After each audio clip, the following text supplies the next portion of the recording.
Hi everybody, it's Kim from Kim's Memory Managers, and I'm going to do a video right now of the Farmhouse card project that we're completing at Croptoberfest.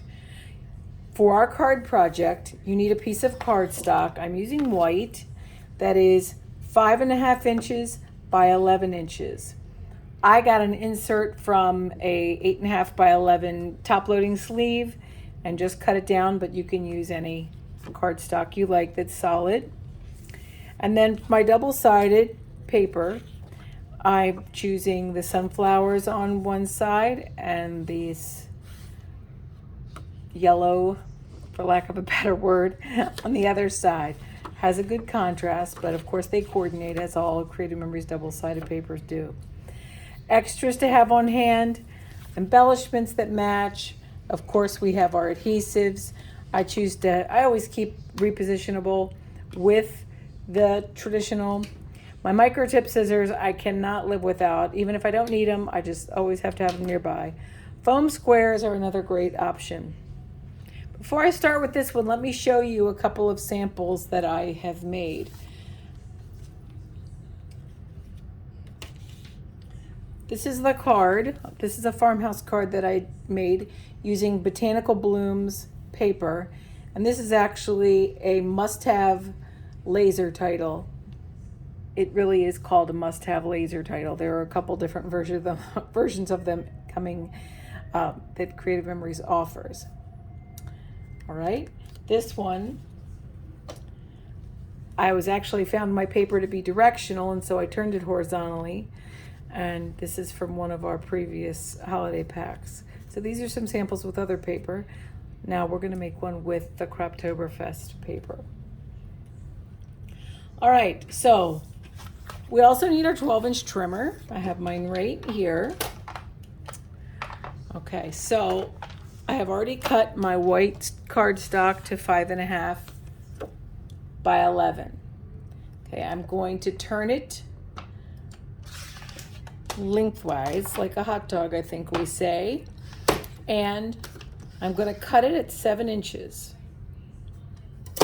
There's my 7. So I do the one cut. Now I'm going to need to score. So if you don't have a scoring blade, don't panic, but if you probably want one because it's fun when you're making cards. Now look under the 12-inch trimmer. They have storage for all these different kind of blades, but today we're just using the scoring blade. Very quickly swap out the blade.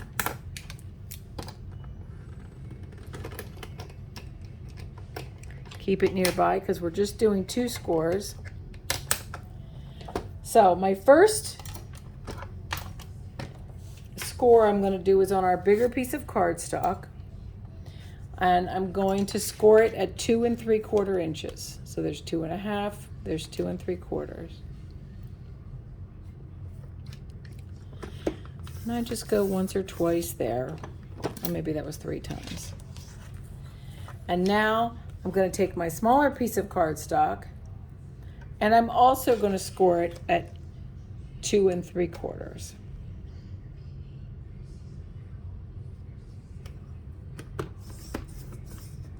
Okay, so I'm going to just easily fold. If you don't have a scoring blade, you can crease and fold just like we all did before we had scoring blades, but it's a nice, not fussy way to do it. All right, and we're going to put these to the side and we're going to deal with our designer paper. So we start with our designer paper cut at, it's 5 inches wide. There's my 5-inch mark. And this is 11 3/4. Here's a pro tip. Oh my gosh, a 1/4 inch, it's such a pain in the neck to cut. Well, not with the 12-inch trimmer. A 1/4 inch is this edge of this gray mat here. So if my paper were 12 inches long, which is not because I've already cut it, I would scoot the end over there. Oh goodness, I've messed this up. No, I haven't. That's 11 3/4. So if my paper is 12 inches long, I would just scoot the edge over to the edge of this gray mat, and that would cut off 1/4 of an inch, because it's 1/4 of an inch from that line, the dotted line we cut on, to the end of the gray mat. I've already cut mine. You can see it's 11 3/4. Okay, so now if you're looking at your handouts for this class, I want you to look at the bottom measure here. There's some big numbers here with 3 3/4 and 6 and 8 1/4. That's confusing. We're going to use these measures down here, and I'll show you why. If you don't have a handout, it's okay. I'm going to explain it. Our first cut we make is at 3 3/4 inches. Find my 3 3/4 and cut. Oops, I forgot to change my blade. I'm still scoring.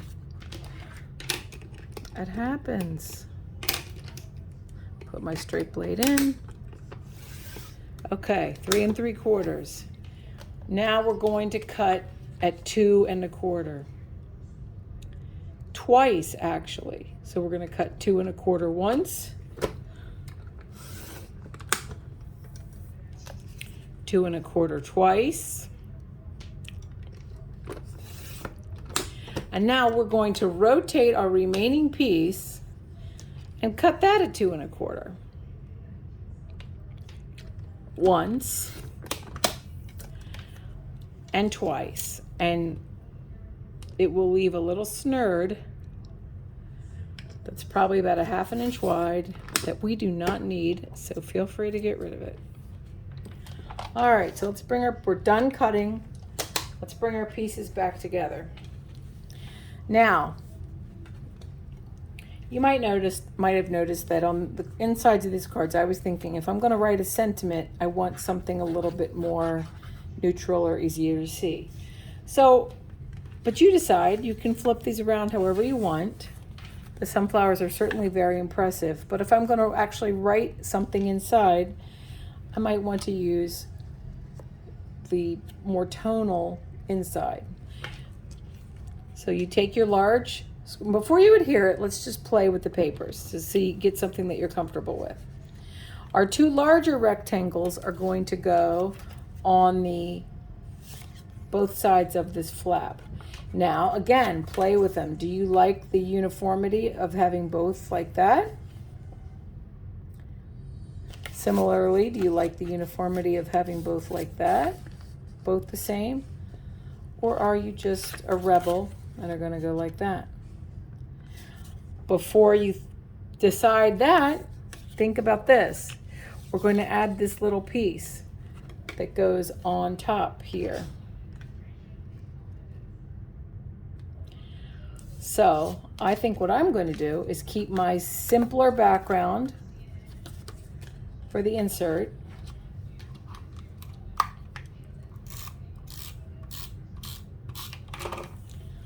Center it here.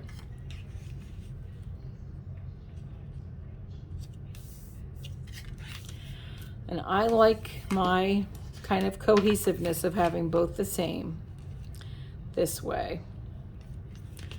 So I'm going to have both tonal yellow sides facing up. Of course, you're using whatever paper you want, but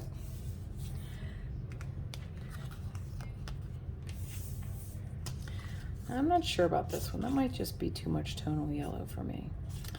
But for my flap, I'm going to use that really bold, beautiful sunflower.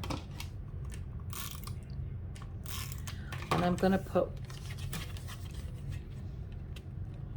this is going to be my front. The other one could be my front too. And I haven't stuck this down, but it's going to go like that. So now I decide, what am I doing on this side? Do I want to do sunflowers and keep that? I think I'm going to do that just to be different. So I'm going to adhere my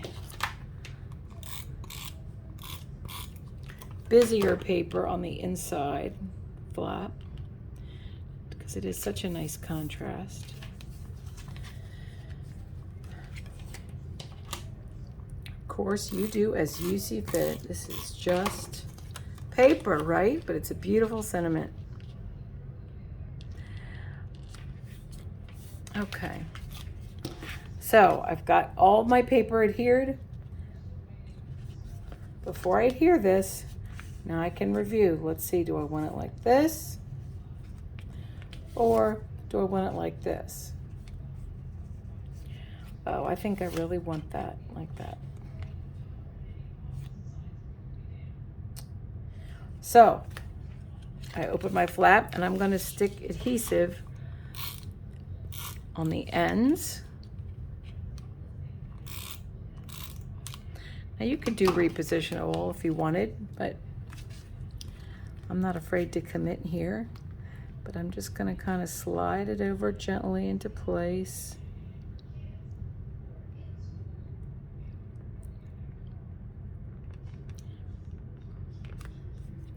And then press it down.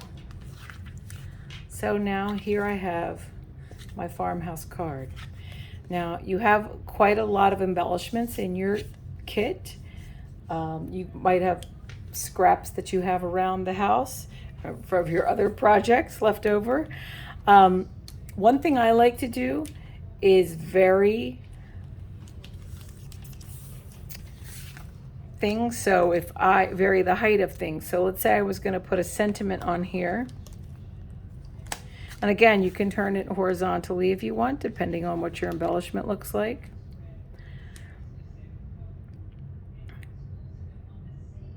So let's say I wanted to have, oh my gosh, it's such a commitment, isn't it? I'm just going to put it down here.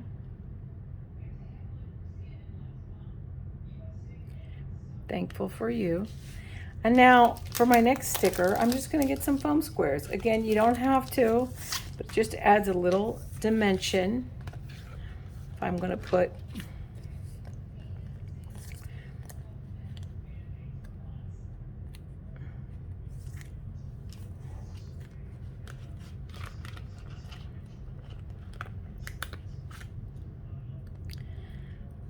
add my sticker with a foam square just to lift it off the paper a little bit.